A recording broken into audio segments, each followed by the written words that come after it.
গতকাল আমার একটা টি শার্ট বের করে দেখলাম তার কোনা কিসে যেন কেটেছে। আমি ধরে নিয়েছিলাম ইঁদুর কেটেছে, কিন্তু এখন তোমার কথা শুনে ভয় হচ্ছে। ওটা আমার কোনো ভূতের কীর্তিকলাপ নয় তো? প্লিজ তুমি আমার রুমে এসে একটু টি শার্টে দেখে বলো ওটা ভূতের নাকি ইঁদুরের। রূপন্তীর মেজাজ ছুটে গেল।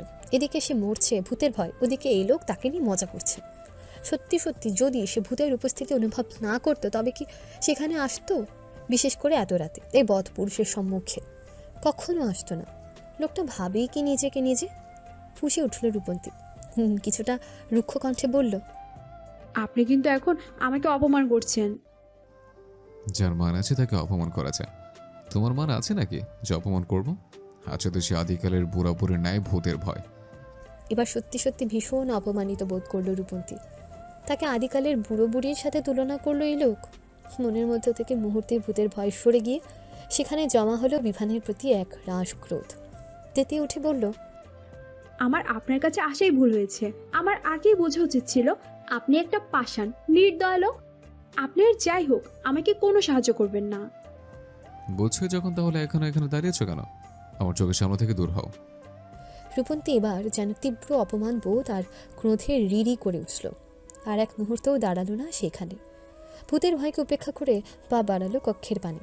কণ্ঠে ফুঁসফুস ধ্বনি তুলে বলল, যাচ্ছি যাচ্ছি, আমি এমনো আপনার চোখের সম্মুখে থাকতে আসিনি। বিভান যেন এতক্ষণে হাঁফ ছেড়ে বাঁচল। যাক, মেয়েটা অবশেষে গেল। নয়তো যেভাবে ভূত ভূত করে তাকে অপ্রস্তুত করে তুলেছিল, তাতে কখন না যেন মুখ ফুসকে বেরিয়ে যেত আমি ভূত। বাক্যটা মনে আসতে না আসতেই চোখ মুখ কুচকে এলো বিভানের। এসব কি ভাবছে সে? সে কেন ভূত হবে? আশ্চর্য! সে রক্তমাংসে গড়া এক সুন্দর সুশীল মানব। এই মেয়েটার সাথে থাকতে থাকতে না সেও কেমন পাগল হয়ে উঠেছে দিন দিন। ভোর হয়েছে বেশ আগে। চারদিকটা ভরে উঠেছে প্রাকৃতিক আলো। জনজীবনের ব্যস্ততাও বেড়েছে, অথচ রূপন্তীর ঘুম ভাঙল মাত্রই। সাপ্তাহিক ছুটির দিন আজ। স্কুল কলেজ কিংবা অফিস আদালত সব কিছুতেই ছুটি। রূপন্তীও তাই বেশ বেলা করেই ঘুম থেকে উঠল। গতকাল রাতে ভূতের ভয়ে ঘুম হয়নি ভালো। অপমান সহ্য করতে না পেরে বিভানের সম্মুখ থেকে ক্রোধ দেখিয়ে কক্ষে চলে গেলেও ভয়ে আর ঘুমোতে পারেনি রাতে। তারপর একটু ঘুমোলো, তাও এই ভোরে ভোরে। তাছাড়া আজ সকালে তাড়াতাড়ি উঠে বিভানের জন্য খাবার বানাতে হবে। তেমন তাড়াও নেই। ছুটির দিনে ওই বদলোকের ঘুম দুপুরের আগে ভাঙে না। সেই সুযোগে নিজের ঘুমটাও একটু পূরণ করে নিল। ঘুম থেকে উঠে ফ্রেশ হয়ে দ্রুততার সাথে সকালের নাস্তা তৈরি করতে কক্ষ থেকে বেরিয়ে এলো রূপন্তী। এবার আর না বেরোলেই নয়, ক্ষুধায় পেট চৌচো করছে। তবে বসার কক্ষে পা রাখতেই চমকালো মেয়েটা। এ কক্ষের সোফার এক ধারে উস্কো খুস্কো চুলে বসে রয়েছে বিভান। দেখেই মনে হচ্ছে কেউ সদ্য ঠেলে ঠুলে তাকে ঘুম থেকে তুলে এনেছে। আর অন্য পাশে বসে রয়েছে মধ্যবয়স্ক এক জোড়া নারী পুরুষ এবং অল্প বয়সী একটা মেয়ে। এরা আবার কি? এতদিন হলো এখানে এসেছে রূপন্তী, এদের তো কখনো দেখেনি সে। মেয়েটা ভ্রু কুঁচকাল। শুনতে পেল লম্বাটে সুস্বাস্থ্যের অধিকারী ওই মধ্যবয়স্ক পুরুষের গমগমে কণ্ঠস্বর। বেশ গম্ভীর কণ্ঠে সে বলল, এসব কেমন ধরনের স্বভাব বিভান? দেশ থেকে এদেশে আমরাই তোমাকে নিয়ে এসেছি, তারপর তুমি জানালে তুমি একা থাকতে চাও। আমরা না মানতে চাইলেও তুমি জেদ ধরে উঠলে বাড়িতে। তারপরেও মাঝে মাঝে যাই একটু আমাদের বাড়িতে যেতে, ইদানিং তাও যাচ্ছ না। কল করলে ধরছো না, কি চাইছো কি তুমি? বিভান উত্তর দিচ্ছে না কোনো। মাথা নিচু করে ঘুম ঘুম চোখে মুখে শুনে যাচ্ছে শুধু। মধ্যবয়স্ক লোকটা খেকিয়ে উঠল আরো, গলা বাড়িয়ে বলল, এই বুড়ো বয়সেও তোমার মামি আর আমাকে দুশ্চিন্তায় না ফেললে বুঝি হচ্ছে না তোমার? বুঝলাম না হয় আমাদের বাসা তোমার অপছন্দ তাই যাচ্ছ না, কিন্তু কলটা তো ধরবে, নিজের খবরাখবর দিবে একটু হলেও। রূপন্তী এবার বুঝলো এরাই বিভানের মামা সরওয়ার হোসেন আর মামি রেবেকা বানু। পাশের মেয়েটা বোধহয় বিভানের মামাতো বোন, যদিও এর নাম রূপন্তী জানে না। মামা মামির নাম দুটো তাও জুবাইদা বেগমের সাথে কথায় কথায় একদিন জেনেছিল। বিভানও মুখ খুলল এ পর্যায়ে। শান্ত কণ্ঠে জবাব দিল, তোমার ছেলের কাছে জিজ্ঞেস করলে তো পারো। ওইটা তো আর একটা বদমাইশ। ওর কাছে জিজ্ঞাসা করে জীবনেও সঠিক কোনো তথ্য পাওয়া গেছে যে এখন পাবো? বিভানের মামির আহত কণ্ঠস্বর। তপ্ত নিঃশ্বাস ফেলল রূপন্তী। এখানে দাঁড়িয়ে থেকে এদের কথা গিলতে থাকলে অবশ্যই তার পেট ভরবে না। পেট ভরাতে হলে রান্না করতে হবে। রূপন্তী আর দাঁড়িয়ে না থেকে পা বাড়ালো রান্নাঘরের পানে। বসার কক্ষের উপর থেকেই যেতে হয় সেখানে। তাই রূপন্তীর পানি বিভানের মামা মামির চোখ পড়তে সময় লাগলো না খুব বেশি। হুট করে ফাঁকা বাড়িতে এক তরুণীর উপস্থিতি অবলোকন করতেই চমকালেন সরোয়ার হোসেন, রেবেকা বেগম এবং তাদের মেয়ে। রেবেকা বানু অনেকটাই চেঁচিয়ে উঠে বলল, এই মেয়ে, তুমি কে? এখানে কি করছো? রূপন্তী থমকে দাঁড়ালেন। উত্তর দেবে কোনো তার আগে সোফা ছেড়ে উঠে দাঁড়ালো বিভান। ভাবলেশীনভাবে বলল, শত্রুর মেয়ে। বিভানের উত্তরে কপাল কুঁচকাল সবাই। রূপন্তীও কিঞ্চিত বিরক্ত হলো এই উত্তরে, তাই সে সরাসরি নিজের পরিচয় দিয়ে দিল। ওনাদের বাড়ির ড্রাইভার সালাম হোসেনের মেয়ে আমি। সরোয়ার হোসেন এবং রেবেকা বেগম যেন আশ্চর্য বনে গেল। বিস্মিত কণ্ঠে রেবেকা বেগম বললেন, যার জন্য আমার ননদ আর তার স্বামী অ্যাক্সিডেন্ট হয়েছিল, যার জন্য বিভান দেশ ছেড়েছিল, সেই সালাম হোসেনের মেয়ে তুমি? রূপন্তী উপনিজ মাথা ঝাঁকালো, আস্ফুট স্বরে বলল, হুম। সরোয়ার হোসেন এবং রেবেকা বেগমের বোধহয় রূপন্তীকে পছন্দ হলো না, তবে তাদের থেকেও অধিক পছন্দ হলো না তাদের মেয়ে। মেয়েটা বেশ সন্দিহান সুরে বলল, সামান্য একটা ড্রাইভারের মেয়ে হয়ে স্পেনে এসেছো পড়তে, এত টাকা কোথায় পেলে, নাকি আবার চুরি টুরি করেছো? রূপন্তী অপমানিত বোধ করল। এমনি তার বাবা ড্রাইভারের কথা বলতে সে কখনোই লজ্জাবোধ করে না। সকল পেশায় সমান, আমাদের উচিত সকল পেশাকে সমানভাবে সম্মান দেওয়া। রূপন্তীও তাই সর্বদা আকপট স্বীকার করেছে তার বাবা ড্রাইভার, কিন্তু এরা যেন এই বিষয়টা নিয়ে একটু বেশিই তামাশা শুরু করেছে। মেয়েটার হৃদয় ভারী হলো, চোখের কোণ ঘেঁষে আবির্ভাব ঘটল অশ্রুর। একটু সময় নিয়ে ধীর কণ্ঠে জবাব দিল, দাদু দাদি পাঠিয়েছেন, ওনারা। এইটুকু বলতেই তাকে থামিয়ে দিল বিভান। থমথমে কণ্ঠে শুধালো, সকালে খাবার তৈরি করেছ? রূপন্তী ডানে বামে মাথা নাড়ল।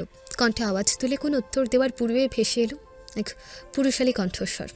সদর দরজা থেকে ঢুকতে ঢুকতে সে কণ্ঠধারী বলল, দেরি হয়ে গেল একটু। তোমাদের কি বিভানকে ঝাড়াঝাড়ি শেষ হয়েছে এর মধ্যে? পরিচিত কণ্ঠস্বর কর্ণে পৌঁছতেই সদর দরজার পানে ফিরে তাকালো সকলে। চমকে উঠল রূপন্তী। এ কাকে দেখছে সে? ইমাদ? এ লোক এখানে কেন? বিভানের বন্ধু হিসেবে এসেছে নাকি এও এদের কোনো আত্মীয়? ইমাদও এ সময় রূপন্তীকে এখানে দেখে অবাক হয়েছে বেশ। এ তো তাদের কলেজের সেই নতুন মেয়েটা, যে কিনা প্রথম দেখাতে ঝড় তুলেছিল তার হৃদয়ে। কিন্তু এই মেয়ে এখানে কেন, তাও বিভানের বাড়িতে? ইমাদ এগিয়ে গিয়ে দাঁড়ালো রূপন্তীর মুখোমুখি। অবাক সুরে শুধালো, তুমি এখানে? বুড়ো কুচকালেন সরোয়ার হোসেন। কপালে ভাঁজ ফেলে প্রশ্ন করলেন, তুমি ওকে চিনো? চিনব না কেন বাবা, আমাদের কলেজে তো পড়ে মেয়েটা। রূপন্তী এবার বুঝলো ইমাদের সাথে এদের সম্পর্ক। ইমাদ তাহলে বিভানের মামাতো ভাই, এজন্যই এদের দুজনের এত ভাব। তবে ইমাদের কথা শেষ হতেই মুখ খুলল তার বোন। কেমন মুখ বাঁকিয়ে বলল, ড্রাইভারের মেয়েটা শুধু এদেশে এসেই ক্ষান্ত হয়নি, ভাইয়াদের মতো বড় কলেজটাও হাতিয়ে নিয়েছে। ড্রাইভারের মেয়েটা? শব্দ দুটো কেমন কানে লাগলো ইমাদের। সাথে সাথে সে ধমকে উঠল নিজের বোনকে। রুক্ষ কণ্ঠে বলল, এটা কোন ধরনের কথা এমা? দিন দিন দেখছি তোর ভাষার অধঃপতন হচ্ছে। সকালে খাবার তৈরি করেছ? ইমাদের কথার মধ্যে আবারও রূপন্তীকে গম্ভীর কণ্ঠে প্রশ্নটা করল বিভান। রূপন্তী মাথা নাড়ালো, অস্ফুট স্বরে বলল, না। এক্ষুনি গিয়ে নাস্তা তৈরি করো। মামা মামিরা এসছেন, তাদের জন্য খাবার তৈরি করো। আদেশের সুরে বিভান বলল কথাটা। রূপন্তী মাথা দুলালো আবার, আর এক মুহূর্তও দাঁড়ালো না ওই স্থানে। লম্বা লম্বা পা ফেলে এগিয়ে গেল রান্নাঘরের পানে। যেতে যেতে শুনল রেবেকা বেগম বলছেন, আমি আগেই বলেছিলাম ওই সালামকে কাজ থেকে বের করে দিতে। নিচু ভিখারি জাত, ওদের লক্ষ্যই থাকে মনিবকে পটানোর। দেখলে তো, শেষ পর্যন্ত বুড়ো বুড়ি দুজনকেই পটিয়ে নিজের মেয়েকে পাঠিয়ে দিল এ দেশে, ভর্তি করলো বিভানেরই কলেজে। রূপন্তীর হৃদয়ে ঘৃণা জন্মালো কথাগুলো শুনে। ইচ্ছে হলো এক্ষুনি ছুটে বাড়ি থেকে বেরিয়ে দূরে কোথাও চলে যেত, কিন্তু সে পথ তো খোলা নেই। কেন যে সে সেদিন জুবাইদা বেগমের কথাকে মেনে নিয়েছিল, কেন যে আসতে গেল এদেশে? সেদিন যদি সে নিজের ইচ্ছেকে দমন করত, স্বপ্নকে মাটি চাপা দিয়ে দিত, তবে আজ এত অপমান সহ্য করতে হতো না বোধহয়, এতটা কষ্টও পেতে হতো না। সময় অতিবাহিত হলো বেশ। রূপন্তী একা হাতে সবার জন্য খাবার তৈরি করে একে একে সাজিয়ে রাখলো খাবার কক্ষের টেবিলে। অতপর গলা উঁচিয়ে রাখলো, শুনছেন, খেতে আসুন। বসার কক্ষে বসেই বিভিন্ন ধরনের বাক্যালাপে মেতেছিল সবাই। তার মধ্যে আবার রূপন্তীর খাবারের ডাক শুনে দেরি করল না কেউ। এমনিও সবারই পেটে এখন ক্ষুধা লেগেছে। একে একে বসার কক্ষে প্রবেশ করে খাবার টেবিল দখল করে বসলো সরওয়ার হোসেন, রেবেকা বেগম, ইমাদ এবং ইমা। শুধুমাত্র বিভান আসেনি। এখন তাকে কি আলাদাভাবে চিঠি দিয়ে তারপর এখানে আনতে হবে নাকি? রূপন্তী খাবার কক্ষের দরজা গলিয়ে উকি দিল বসার কক্ষের পানে। সাহেব বেশ আরামের সাথে সোফায় বসে মোবাইল গুতিয়ে যাচ্ছে, মনোযোগ সহকারে কি যেন দেখছে মোবাইলে। রূপন্তী আবার ডাকলো, শুনছেন? খেতে আসুন। বিভান উত্তর দিল না। এই মুহূর্তে তার ধ্যান জ্ঞান যেন সব ওই মোবাইলের ভেতরে। তাছাড়া এই শুনছেন শুনছেন বলে ডাকলে কি বোঝা যায় নাকি যে কাকে ডাকা হচ্ছে? আজ বাড়িতে মানুষও বেশি, কে কাকে শুনছেন শুনছেন বলে ডাকছে তা বোঝারও তো উপায় নেই। আবার বিভানকে ভাই বলে ডাকতে বারণ করে দিয়েছে, নাম ধরে ডাকলেও সমস্যা, হাজার হলেও সে বয়সে বড়। রূপন্তী একটু সময় নিয়ে ভাবল, অতঃপর ডেকে উঠল, এই যে বাড়ির দক্ষিণ পাশের কক্ষ দখল করে থাকা পাষাণ পুরুষ, খেতে আসুন। এই ধরনের সম্বোধন শুনে কিঞ্চিত অবাক হলো উপস্থিত সকলে। বিভানও শুনল এই ডাক, সাথে সাথে কপাল কুঁচকে এলো তার। কিসব বিশ্রী নাম ধরে ডাকছে তাকে, সে পাষাণ পুরুষ। ইচ্ছে করে রূপন্তীর ডাকের কোনো উত্তর দিল না বিভান। রূপন্তী অধৈর্য হলো এবার, গলা বাড়িয়ে আবার বলল, আমি এই বাড়িতে পা রাখার পর মুহূর্তে আমাকে খেদিয়ে বিদায় করে আবার গার্ড পাঠিয়ে ধরে আনা মহামানব খেতে আসুন। বিভান চমকালো, এ কেমন সম্বোধন? এ তাকে সম্বোধন করছে নাকি গলা উঁচিয়ে তার কুকর্মগুলোকে লোক ধরে ধরে ফাঁস করছে? না, এখন এই ডাকে সাড়া না দিলেই নয়। এখন উঠে খেতে না গেলে দেখা যাবে তার কুকর্মগুলো সম্বোধন রূপে উঠে আসছে, কখন না আবার বলে বসে। গতরাতে আমার রুমে ভূত এসেছে, আমার পেটে হাত দিয়ে ভয় দেখানোর পরও আমাকে সাহায্য না করে তাড়িয়ে দেওয়া লোক খেতে আসুন। এই মেয়েকে বিশ্বাস নেই কোনো, তাই মান ইজ্জত নিয়ে আগের ভাগে খেতে যাওয়া ভালো। বিভান উঠে দাঁড়ালো, হাতের মোবাইলটা পকেটে পুরে এগিয়ে এলো খাবার কক্ষের পানে। সন্ধ্যা গড়িয়েছে, কিছুটা সময় অতিবাহিত হয়েছে, চারদিকটা আলোকিত হয়ে উঠেছে কৃত্রিম আলোয়। সোহরার হোসেন, রেবেকা বেগম আর ইমা এই বাড়ি থেকে তাদের বাড়িতে চলে গেছে বিকেলের দিকে। যদিও যাওয়ার পূর্বে ইমা একটু কেমন কেমন করছিল, বোধহয় এই বাড়িতে থেকে যাওয়ার ইচ্ছে ছিল তার ভীষণ, কিন্তু বিভান একবারও থেকে যেতে বলেনি তাকে, আর তার বাবা মাও রেখে যেতে চায়নি বলে শেষ পর্যন্ত চলে যেতে হয়েছে। তবে ইমাদ থেকে গেছে, সে দুপুর থেকে ঘুরঘুর করছে বিভানের পিছু পিছু, একের পর এক প্রশ্ন করে যাচ্ছে রূপন্তী সম্পর্কে। যদিও বিভান এখনও তার মনটাই ধরে রেখেছে, একটা প্রশ্নের উত্তর দেয়নি। ইমাদ এবার অধৈর্য হলো। বাড়িতেই গঠন করা ছোট্টখাটো একটা লাইব্রেরিতেই ছিল তারা, আর বিভানের হাতে ছিল একটা বই। ইমাদ টেনে নিয়ে নিল সেই বইটা, অধৈর্য কণ্ঠে বলল, তোকে আমি কিছু বলেছি বিভান? ফোঁস করে একটা নিঃশ্বাস ছাড়ল বিভান, চোখ তুলে তাকালো ইমাদের পানে, শান্ত কণ্ঠে শুধালো, কি বলছিলে আবার বল। ইমাদের রাগ লাগলো ভীষণ। সে দুপুর থেকে সে একের পর এক প্রশ্ন করে যাচ্ছে, অথচ এই লোক এখন বলছে কি বলছিলে আবার বল। হে কি কিছুই শোনেনি? মনে তীব্র ক্রোধ জন্মালেও এই মুহূর্তে তা গিলে নিল ইমাদ। দাঁতে দাঁত চেপে বলল, রূপন্তী কে? শত্রুর মেয়ে। মানে? বিভান লাইব্রেরিতে বইয়ে ঠাসা তাক থেকে আরেকটা বই টেনে বের করতে করতে জবাব দিল, আমাদের বাড়ির ড্রাইভার সালাম হোসেনের মেয়ে। ইমাদ অবাক হলো। যে লোককে মনে প্রাণে বিভান নিজের বাবা মায়ের হত্যাকারী মনে করে তার মেয়েকে এই বাড়িতে আশ্রয় দিয়েছে। তাছাড়া এই লোকের জন্যই তো বিভান দেশ ছেড়েছিল, হতাশা বিষাদে ডুবে গিয়ে প্রায় উন্মাদ হয়ে উঠেছিল। তার মেয়েকে এই বাড়িতে আবার থাকতে দিয়েছে। আশ্চর্য ঘটনা তো। বিভান তা তো ভালো পুরুষ নয় যে শত্রুর সাথে সওদা করবে। ইমাদ কিছুটা অবাক সুরেই বলল, যার জন্য ফুপা ফুপির অ্যাক্সিডেন্ট হয়েছিল, যার জন্য তুই দেশ ছেড়েছিলি, সে সালাম হোসেনের মেয়ে? বিভান ছোট করে জবাব দিল, হ্যাঁ সেই লোকের মেয়েকে তুই নিজের বাড়িতে থাকতে দিয়েছিস? দিয়েছি। বিভানের কণ্ঠ কেমন গা ছাড়া ভাব। ইমাদ যেন কৌতূহলী হয়ে পড়ল। বিভানকে সে যতটা চেনে তাতে বেশ ভালোভাবেই জানে এ ছেলে উদ্দেশ্য ব্যতীত কোনো কাজ করে না। সেখানে শত্রুর মেয়েকে নিজ গৃহে ছাই দিয়েছে, এর পেছনে নিশ্চয়ই কোনো বড়সড় কারণ রয়েছে। উৎসুক হয়ে সে প্রশ্ন করল, কেন থাকতে দিয়েছিস? প্রতিশোধ নিতে। প্রতিশোধ? রূপন্তীর উপরে প্রতিশোধ নেবে বিভান? মেয়েটার কোনো ক্ষতিটতি করে দেবে না তো? দিতেই পারে। বিভানের স্বার্থে ঘা লাগলে সে কাউকে ছাড়ে না। সেখানে রূপন্তীর বাবাকে সে নিজের পিতামাতার হত্যাকারী ভাবে, তার মেয়েকে কি খুব সহজে ছেড়ে দেবে এ ছেলে? ইমাদের হৃদয়ে কিঞ্চিত ভীতিভাব তৈরি হলো। এমনি বিভানের সাথে একা একা বাড়িতে রূপন্তী থাকে এটা মেনে নিতেই কষ্ট হচ্ছে, তার উপরে আবার মেয়েটার ক্ষতির আশঙ্কা। ইমাদ ব্যস্ত হয়ে শুধালো, কি করতে চাইছিস তুই? বিভান উত্তর দিল না কোনো। হাতের বইটা ছুঁড়ে দিল ইমাদের পানে, শান্ত কণ্ঠে বলল, বইটা পড়ো। ইমাদ সাথে সাথে দুই হাত তুলে বইটা ধরে নিল, তবে বইয়ের পানে কোনো দৃষ্টিপাত না করে সে আবার বলল, আমি কিছু জানতে চাইছি বিভান, তুই রূপন্তীর সাথে কি করতে চাইছিস? আগে বইটা পড়ে রিভিউ দে, তারপর বলছে। বিভান যেহেতু এই কথা একবার বলেছে, তখন এই বই পড়ে রিভিউ না দেওয়ার আগে সে কিছুতেই মুখ খুলবে না। তাই প্রশ্নের উত্তর জানতে যত তাড়াতাড়ি সম্ভব বইটা শেষ করে রিভিউ দেওয়াই উত্তম। ইমাদ এবার তাকালো বইয়ের মলাটের পানে। বেশ কোটাকুটো অক্ষরে লেখা the seventh scroll, Wilbur Smith. Imad আর সময় ব্যয় করলো না, পাতা উল্টে পড়তে শুরু করলো বইটা। কিছুক্ষণের মধ্যে বইয়ের মধ্যে ডুবে গেল যেন সে। আশেপাশে আর কোনো হুঁশ খেয়াল নেই। বিভান একবার তাকালো বইয়ের ভাঁজে হুঁশ হারানো ছেলেটার পানে। অতপর তাক থেকে গুটি কয়েক বই বের করে বেরিয়ে গেল লাইব্রেরি থেকে। সোজা গিয়ে থামল রূপন্তীর কক্ষের সম্মুখে। দরজা ভেতর থেকে আটকানো, বিভানের যেন সুবিধেই হলো তাতে। নিঃশব্দে সে হাতের বইগুলো রাখলো বন্ধ দরজার সম্মুখে। অতপর অল্প আওয়াজে শীষ দিয়ে ডাকলো টাইগারকে। মুহূর্তেই কুকুর ছানাটা দৌড়ে এসে হাজির হলো সেখানে। দাঁড়ালো বিভানের গা ঘেঁষে। বিভান হাঁটু মুড়ে বসলো টাইগারের পাশে। তার মোলায়েম শুভ্র রঙা পশমে হাত বুলিয়ে দিতে দিতে বলল, শত্রু মেয়েটাকে বইগুলো দিয়ে দিস। টাইগার জিহ্বা বের করে লেজ নাড়িয়ে সায় জানালো বিভানের কথায়। আশ্বস্ত হলো সে। বেশ এক গুরুদায়িত্ব ছোট্ট টাইগারের উপরে অর্পণ করে আবারও বিভান প্রস্থান ঘটালো লাইব্রেরির পানে। মালিক দৃষ্টিসীমার বাইরে যেতেই তার আদেশ পালনে সোচ্চার হলো টাইগার। রূপন্তীর দরজার সম্মুখে দাঁড়িয়ে কণ্ঠে কেউ কেউ ধ্বনি তুলে ডাকলো তাকে। তবে মেয়েটা বেরুলো না, হয়তো শোনেনি। টাইগার আরও কিছুটা সময় ব্যয় করে নিজের ভাষায় ডাকলো রূপন্তীকে। এবার বোধহয় শুনল মেয়েটা। দরজাটা খুললো সাথে সাথে। ভ্রু কুচকে শুধালো, সমস্যা কি? এভাবে চেঁচাচ্ছিস কেন? টাইগার চুপ বনে গেল। লেজ নাড়াতে নাড়াতে গিয়ে বসলো বইগুলোর পাশে। জিবা বের করে বুঝালো, এগুলো তোমার। রূপন্তীর কুঞ্চিত হৃদয় কুঞ্চিত হলো আরও। এগিয়ে গিয়ে সে হাতে তুলে নিল বইগুলো। একটা একটা করে বইগুলো উল্টে পাল্টে দেখতে দেখতে অবাক হলো সে। এ তো সেই বই যেগুলো থেকে নোট সংগ্রহের জন্য গতকাল তাড়াতাড়ি কলেজ গিয়েছিল, কিন্তু ওই ছেলে মেয়েগুলোর জন্য পারেনি।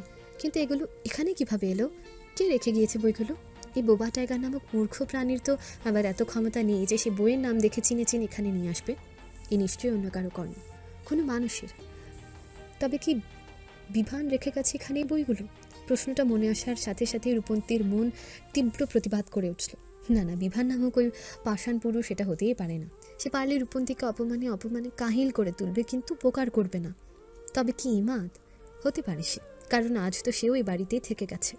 আর 2 দিনে যতটুকু ইমাদকে দেখেছে তাতে এইটুকু অন্তত বোঝা গেছে ছেলেটা ভালো এবং পরোপকারী। রাত্রি গভীর, চারদিকটা নিস্তব্ধতায় ঢাকা। এই নিস্তব্ধতার বুক ছিঁড়ে হঠাৎ টোকা পড়ল বিভানের কক্ষের বন্ধ দরজায়। বিভান জেগেই ছিল। এক সত্যিকারের ধূমপান প্রেমীর ন্যায় সিগারেট ফুঁকছিল, তবে নিজের কক্ষের দরজায় টোকার শব্দ শুনেও কোনো সাড়া দিল না। এই সময় কি আসতে পারে তা সে জানে ভালোভাবে। নির্ঘাত ইমাদ এসেছে। ইমাদকে যে বইটা পড়তে দেওয়া হয়েছিল তা এত তাড়াতাড়ি শেষ হওয়ার কথা না, কিন্তু এই ব্যাটা তার প্রশ্নের উত্তর জানার জন্য বেশ অধৈর্য। নিশ্চয় অর্ধেকটা পড়ে আর অনলাইন ঘেটে কোনো রিভিউ মুখস্থ করে ছুটে এসেছে তা গড়গড়িয়ে ঢালতে।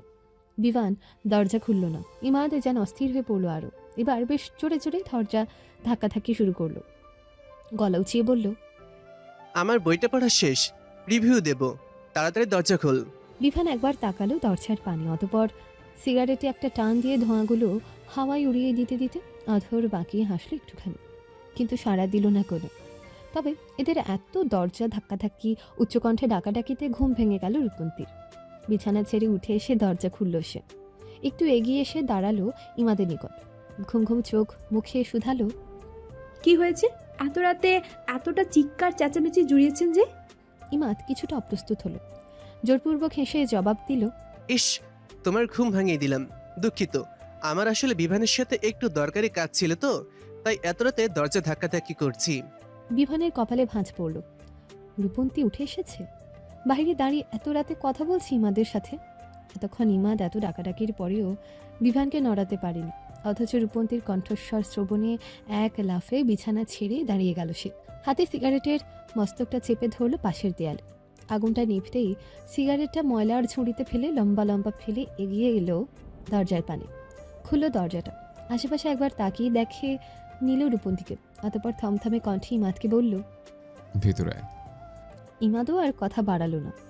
এই মুহূর্তে রূপন্তীর সাথে কথা বলার তুলনায় বিভানের থেকে প্রশ্নের উত্তর জানা অধিক গুরুত্বপূর্ণ। তাছাড়া মেয়েটা ঘুমিয়েছিল, তার চিৎকার চেঁচামেচিতেই ঘুম ভেঙেছে। তাই অধিক বাক্যালাপে লিপ্ত না হয়ে মেয়েটাকে ঘুমোতে দেওয়া উচিত। ইমাদ কিঞ্চিত ওষ্ঠ প্রসারিত করল, নম্রকণ্ঠে বলল, আচ্ছা, আমি তাহলে যাই, বিভানের সাথে জরুরি কথা আছে একটু, তুমি ঘুমাও। বিভানের দৃষ্টি তীক্ষ্ণ হলো। চিবিয়ে চিবিয়ে সে বলল, তুই ভিতরে আসবি নাকি আমি দরজা বন্ধ করব? ইমাদ ভরকালো, তাড়াহুড়ো করে ঢুকলো বিভানের কক্ষের ভেতরে। ব্যস্ত হয়ে বলল, না না ভাই, দরজা বন্ধ করিস না, প্রশ্নের উত্তর না পেলে আজ রাতে আমার আর ঘুম হবে না। বিভান দরজাটা আটকে দিল আবারও। এগিয়ে গিয়ে দাঁড়ালো বিছানার পাশে। সিগারেটের প্যাকেট থেকে আরেকটা সিগারেট বের করতে করতে বলল, বই পড়ে রিভিউ দিবে, আমি তোর প্রশ্নের উত্তর দেব। এই কথা তো আমি আগে বলেছি। বই পড়েছি, আর সে রিভিউ দিতেই তো এত রাতে আসা। বিভান লাইটার দ্বারা সিগারেট জ্বালাতে জ্বালাতে বলল। তাহলে রিভিউটা দিয়ে ফেল। ইমাদ সময় নিল না, গড়গড় করে বইটা সম্পর্কে বলতে শুরু করলো। বিভান অধর বাঁকালো, সিগারেট ফুঁকতে শুধালো, বলতো, বইয়ের প্রথম পৃষ্ঠার প্রথম লাইনের প্রথম শব্দ কি? কেমন জটিল প্রশ্ন! বই পড়ার সময় কি কেউ এত খেয়াল করে পড়ে নাকি? ইমাদ কপাল কুঁচকালো, কিছুটা বিরক্তি নিয়ে বলল, এত খেয়াল করে বই পড়া যায় নাকি? তুই রিভিউ চেয়েছিলি, আমি রিভিউ দিয়েছি, এখন আমার প্রশ্নের উত্তর দেই। আমি বই পড়ে রিভিউ দেওয়ার কথা বলেছিলাম, অনলাইন ঘেটে একটা রিভিউ মুখস্থ করে দিতে বলিনি।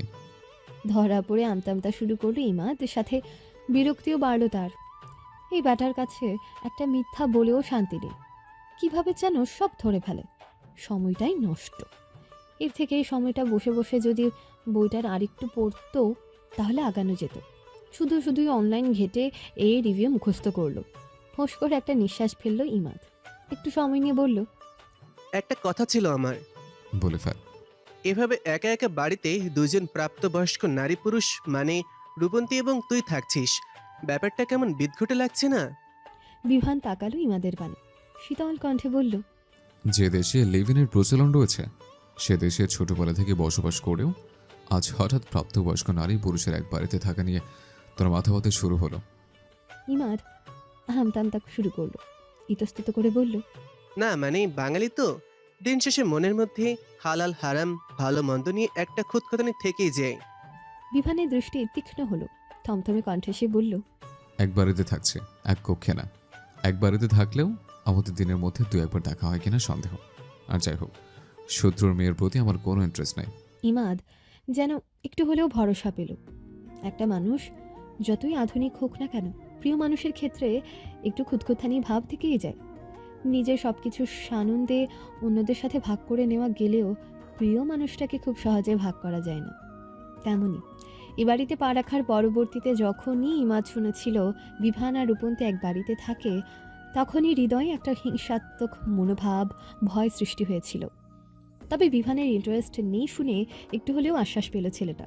ইমাদ আর ওখানে দাঁড়ালো না, বইটা হাতে নিয়ে বেরিয়ে গেল কক্ষ থেকে। যেভাবে হোক এই বইটা তাকে শেষ করতে হবে এখন, তারপর প্রশ্নের উত্তর জানতে হবে। শিক্ষার্থীদের সমাগমে ভরে উঠেছে কলেজ প্রাঙ্গণ। কেউ যাচ্ছে তো কেউ আসছে, আবার কেউ কলেজ ক্যাম্পাসে সবুজ ঘাসের উপরে বসে আড্ডায় মেতেছে। রূপন্তী কিছু বই হাতে একবার চোখ বুলালো চারপাশে, অতপর জনসমাগম ঠেলে গিয়ে বসলো একটু দূরে নিরিবিলি এক গাছের নিচে। এখানটায় মানুষজন নেই তেমন, গাছটাও বেশ বড়সড়। রূপন্তী হাত বাড়িয়ে মাটিতে পড়ে থাকা একটা পাতা হাতে তুলে নিল। এই গাছটা থেকে শুকিয়ে বিচ্ছিন্ন হয়ে ঝরে পড়েছে সুন্দর 3 কোণ আকৃতির একটা এই পাতাটা। বাংলাদেশে সচরাচর এই ধরনের গাছ দেখা যায় না। রূপন্তী এই গাছগুলোর এর আগে দেখেছিল টিভিতে, বিভিন্ন নাটক সিনেমায় দেখেছিল। তখন থেকে মেয়েটার ভীষণ শখ ছিল এই পাতাগুলো একটু হাতে তুলে নেওয়ার, একটু ছুঁয়ে দেখার। আজ সেই শখ পূর্ণ হলো। আচ্ছা, এই ভিনদেশি উদ্ভিদটার নাম কি জানা নেই রূপন্তী। আপাতত সে জানার চেষ্টাও করলো না। হাতের পাতাটা একটা বইয়ের ভাঁজে চাপা দিয়ে রাখলো খুব যত্নে। অতপর আরেকটা বই হাতে নিয়ে উল্টে পাল্টে পড়তে শুরু করলো। কিঞ্চিত সময় গড়াতে এক তরুণীর কণ্ঠস্বর ভেসে এলো। ইংরেজি বাক্যে সে তরুণী শুধালো, একা একাই বই পড়বে? রূপন্তী বইয়ের ভাঁজ থেকে দৃষ্টি সরালো। পাশ ফিরে তাকাতেই চোখে পড়ল এক বিদেশির তরুণীকে। বিদেশি বলতে এদেশীয় শ্বেতাঙ্গ তরুণী সে। রূপন্তী সৌজন্যসূচক হাসল, মাথা নাড়িয়ে বোঝালো হ্যাঁ। মেয়েটা আরেকটু এগিয়ে এলো, বসলো রূপন্তীর পাশে। ওষ্ঠে মিষ্টি হাসি ঝুলিয়ে বলল, আমি এলিনা, তুমি? আমি রূপন্তী। কোন দেশ থেকে এসেছো তুমি? বাংলাদেশ। মেয়েটা যেন কিঞ্চিত অবাক হলো। পূর্বের তুলনায় চোখ দুটো বড় বড় করে বলল, তুমিও বাংলাদেশি? আমাদের এই কলেজে দেখছি অনেক বাংলাদেশি শিক্ষার্থী রয়েছে। রূপন্তী প্রত্যুত্তর করল না, বিনিময়ে হাসল শুধু। এর মধ্যে ওই স্থানে এসে উপস্থিত হলো ইমাদ, বিভান এবং জ্যাক। ইমাদ বেশ আশ্চর্যজল স্বরেই বলল, তুমি এখানে? আর আমি তোমাকে কোথায় কোথায় খুঁজছি। রূপন্তী কপাল কুচকালো, অবাক স্বরে শুধালো, আমাকে খুঁজছেন? জি, খুঁজেছি। কথাটা বলতে বলতে মেয়েটার পাশে বসে পড়ল ইমাদ। বিভানের দৃষ্টি তীক্ষ্ণ হলো সাথে সাথে। ইমাদ কি ইদানিং একটু বেশি ঘেঁষছে না রূপন্তীর? মেয়েটাকে নিয়ে বেশ মাথা ব্যথাও দেখাচ্ছে। বিভানের ভাবনার মধ্যে ইমাদ আবার রূপন্তীকে বলল, তোমার নামটা কিন্তু ভীষণ সুন্দর, আমার বেশ ভালো লেগেছে। রূপন্তী আলতো হাসল, ভদ্রতার সাথে বলল, ধন্যবাদ। বিভানের দৃষ্টি তীক্ষ্ণ থেকে তীক্ষ্ণতর হলো। থমথমে কণ্ঠে সে বলল, ইমাদ, আমাদের ক্লাস শুরু হয়ে যাবে, চলে আয়। ইমাদ উঠল না, বরং বলল, আরে ক্লাস শুরু হতে এখনো অনেক দেরি আছে। এসেছে যখন রূপন্তের সাথে একটু গল্প করে যাই। গতকাল ভাবলাম মেয়েটার সাথে একটু গল্প করব, তা একটা বই হাতে ধরিয়ে বসিয়ে দিলি। সকালে উঠে আর পেলাম না মেয়েটাকে, এখন যখন পেয়েছি আর ছাড়ছি না। তুইও কি না ছাড়ার কে? বিভানের রুক্ষ কণ্ঠস্বর। অপ্রস্তুত হলো ইমাদ। কোনো কথা কোথায় নিয়ে গেল ছেলেটা? রূপন্তী এখন কি ভাবলো কে জানে। নিজের করা প্রশ্নে নিজেও অপ্রস্তুত হলো বিভান। এখানে তো ধা বা ছাড়ার মতন এমন কোনো প্রসঙ্গই ওঠেনি, তাহলে সে হঠাৎ রাগের বশে এমন প্রশ্ন করে বসলো কেন? সবচেয়ে বড় কথা, রূপন্তীর সাথে ইমাদকে দেখে তাহারই রাগ বা কেন উঠল? ইমাদ বা রূপন্তী দুজনই প্রাপ্তবয়স্ক স্বাধীন নারী পুরুষ। তারা তাদের ইচ্ছে অনুযায়ী যে কারোর সাথে মেশার, প্রেমের, ভালোবাসার কিংবা বিবাহের অধিকার রাখে। এখানে তার তো রাগের কিছু নেই।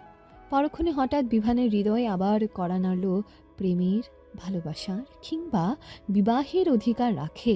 সাথে সাথে কলিজাটা ছ্যাত করে উঠল তার। কেমন অস্থির হয়ে উঠল মুহূর্তে। বিন্দু বিন্দু ঘামের দেখা মিলল ললাটে। বুকের ভেতরটাতেও কেমন চিনচিনিয়ে এক ব্যথার আনাগোনা শুরু হয়েছে। এমন কেন হচ্ছে? এত অস্থিরতা কেন? বিভান কি তবে অসুস্থতা বোধ করছে? কোনো কারণে হঠাৎ অসুস্থ হয়ে পড়ল সে? হবে হয়তো তাই। গত বছর বাইরে খেতে খেতে যখন গ্যাস্ট্রিকের সমস্যা দেখা দিল, তখনও তো এমন অস্থির লাগতো। বুকে পেটে ব্যথা হতো, ব্যথার দাপটে শরীর ঘেমে যেত। তবে কি সে রোগ আবার ফিরে এলো? অতি দ্রুত ডাক্তারের সাথে যোগাযোগ করতে হবে আবার। ভোকা মানব, এত জ্ঞানী চতুর হয়েও ধরতে পারল না কোনটা মনের অসুস্থতা আর কোনটা শরীরের।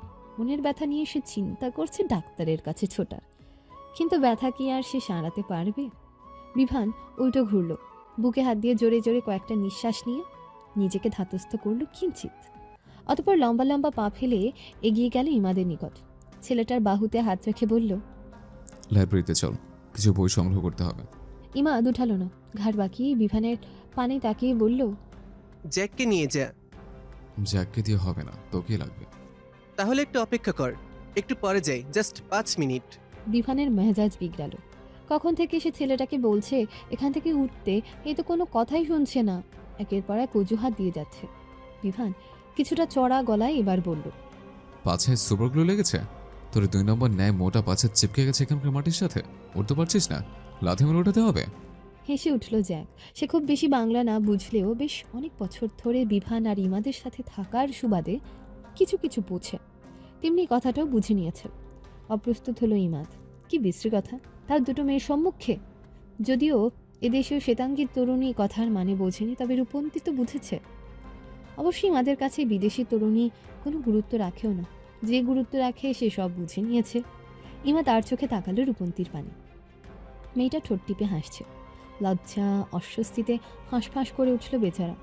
সে কিনাই বড়দের ছেলে তার পাছাকে দুম্বার পাছার রং তুলনা করলো। ছি ছি, এই মুখ নিয়ে আর রূপন্তীর সম্মুখে বসে থাকতেই তো অস্বস্তি হচ্ছে ভীষণ। ইমাদ উঠে দাঁড়ালো, জোরপূর্বক হেসে বিভানকে বলল, নিশ্চয় জরুরি কোনো বই খুঁজতে যাবি লাইব্রেরিতেই, তাহলে তো আমাদের তাড়াতাড়ি যাওয়া উচিত। চল চল। কথাটা বলে ওই স্থানে আর এক মুহূর্তও দাঁড়ালো না বেচারা। এলোমেলো পা ফেলে দ্রুততার সাথে কেটে পড়ল রূপন্তীর সম্মুখ থেকে। বিভান শেষ একবার তাকালো রূপন্তীর পানে, অতপর জ্যাককে সাথে নিয়ে প্রস্থান ঘটালো ইমাদের পিছু পিছু। সন্ধ্যার সময় চারদিকটা ধীরে ধীরে আঁধারে ঢেকে যেতে শুরু করেছে। রূপন্তী বাড়ি ফিরল কেবলই।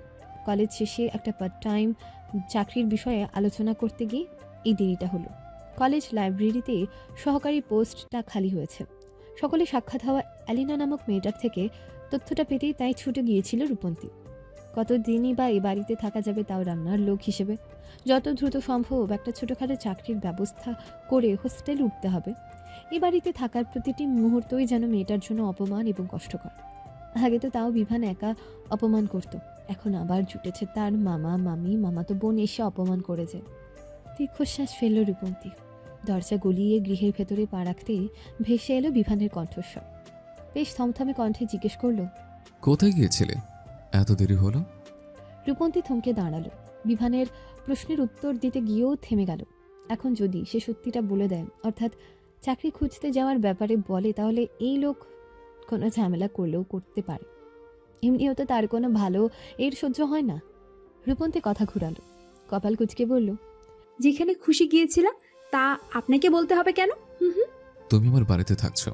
তো কি হয়েছে? আপনার বাড়িতে থাকছি বলেই কি আপনাকে সব বলতে হবে নাকি? বিভানের মন মেজাজ আগে থেকেই ক্ষিপ্ত ছিল। সকালে ইমাদের কাণ্ড কারখানা, তারপর রূপন্তীর দেরিতে বাড়ি ফেরা, এখন আবার তার করা প্রশ্নের সঠিক উত্তর না দিয়ে চ্যাটাং চ্যাটাং কথা বলছে। রূপন্তীর পানে তেড়ে এলো বিভান, তাতে দাঁত পিষে বলল, হ্যাঁ, বলতে হবে।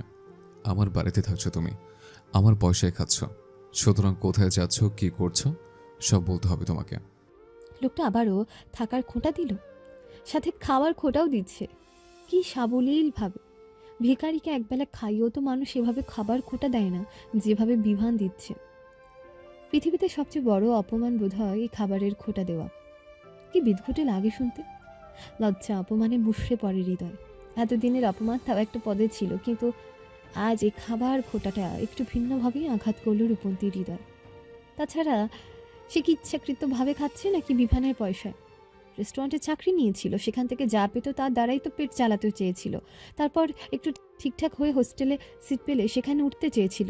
বিভানই তো কিছু হতে দিল না, জোর জবরদস্তি করে তার চাকরিটা ছাড়ালো। এখন আবার থাকা খাওয়ার খোঁটা দিচ্ছেন, তাও তো বিনা পয়সায় খাচ্ছে না, পরিশ্রমের বিনিময়ে খাচ্ছে। রূপন্তীর হৃদয়ে ক্রোধ জন্মালো বেজায়। রেগেমেগে বলল, আপনার পয়সায় খাচ্ছি ঠিক, তবে পরিশ্রম করে রোজ রান্না করে খাওয়াচ্ছি আপনাকে, তার বিনিময় নিজেও খাচ্ছি। আপনি আমাকে টেকে উঠিয়ে বসিয়ে বসিয়ে আরামে খাওয়াচ্ছেন না? যেভাবে খাচ্ছ আমার পয়সা তো, সুতরাং তুমি আমার সব প্রশ্নের উত্তর দিতে বাধ্য। রূপন্তীর মেজাজের পারদ যেন ধুপধাপ করে উপরে উঠল। শক্ত কণ্ঠে বলল, আমি কোনো প্রশ্নের উত্তরই দিব না, তাতে আপনার যা করার করুন। আপনার মতো পুরুষ আমি পাত্তাই দেই না। নিহাত এখন এই দেশে এসে বিপদে পড়েছি, নয়তো আপনার মতো নষ্ট অভদ্র পুরুষের পানে রূপন্তী কখনো ফিরেও তাকাতো না।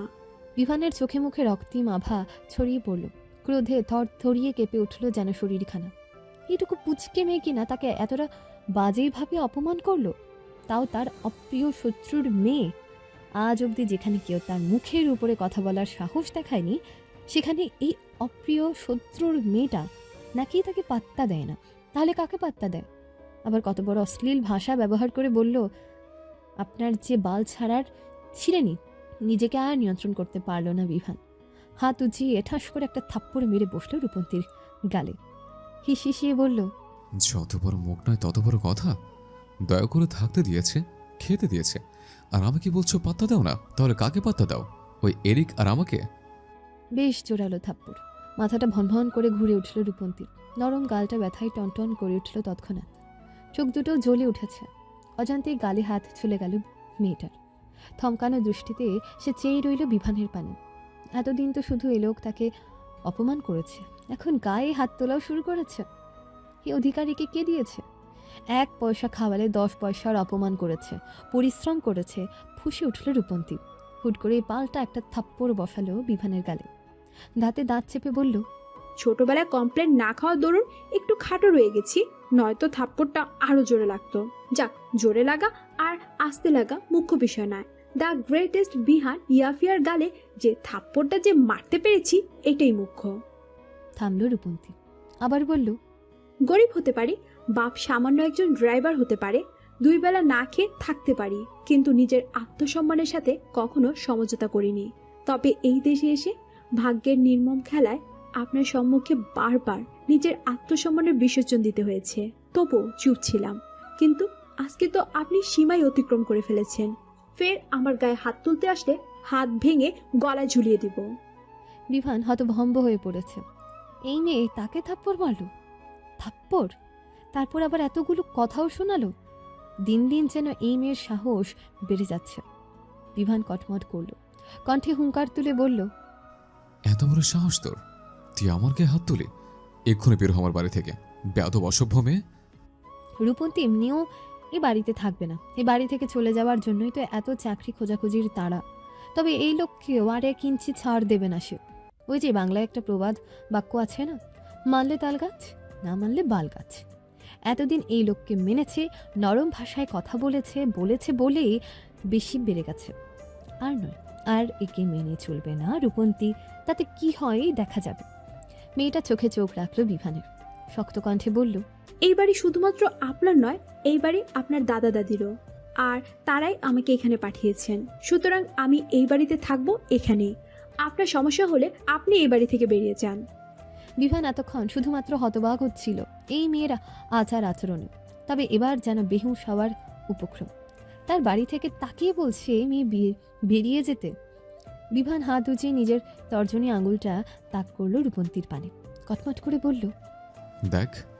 আর বলতে পারল না বিভান। রূপন্তী নিজের হাত উঁচিয়ে তার তর্জনী আঙুলে একটা টোকা মারল, অতঃপর বলল, আজ থেকে আমি আপনার জন্য কোনো ধরনের রান্না করতে পারবো না। প্রয়োজনে আমি আবার ওই রেস্টুরেন্টে কাজ নিব, আরও ছোটটায় পোশাক পরবো। তবুও আপনার জন্য রান্না করে খেয়ে খোটা শুনবো না।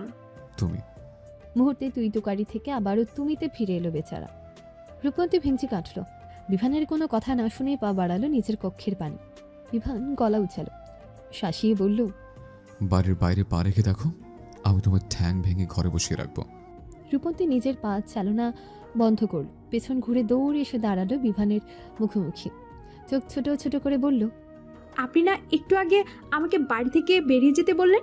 বিভান অপ্রস্তুত হলো, আমতামতা করে বলল, মুখ ফসকে বেরিয়ে গেছে। কোনটা মুখ ফুসকে বেরিয়েছে, আগেরটা নাকি পরেরটা? বিভানের অপ্রস্তুত ভাব বাড়ল। কি উত্তর দেবে সে? এই মুহূর্তে এক সামান্য সহজ প্রশ্নও যেন তার নিকট জটিল মনে হচ্ছে। ইদানিং নিজের উপরে নিজের কোনো নিয়ন্ত্রণ নেই বিভানের। তার উপরে এই মেয়েটার পুলিশের ন্যায় জেরা।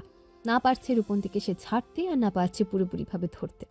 ছাড়তে গেলে কষ্ট হয়, বক্ষে এক নিদারুণ যন্ত্রণার আবির্ভাব ঘটে, আর ধরতে গেলে চোখের সম্মুখে ভেসে ওঠে মৃত বাবা মায়ের নিথর মুখশ্রী। বারবার শুধু মনে হয় এই মেয়েটার বাবা তার বাবা মায়ের হত্যাকারী। এই মেয়েটার বাবা তাকে এতিম করেছে। দীর্ঘশ্বাস ফেলল বিভা। তার ভাবনার মধ্যে রূপন্তী আবার শুধালো, কি হলো বলছেন না যে? কোনটা মুখ ফুসকে বেরিয়েছে, আগেরটা নাকি পরেরটা?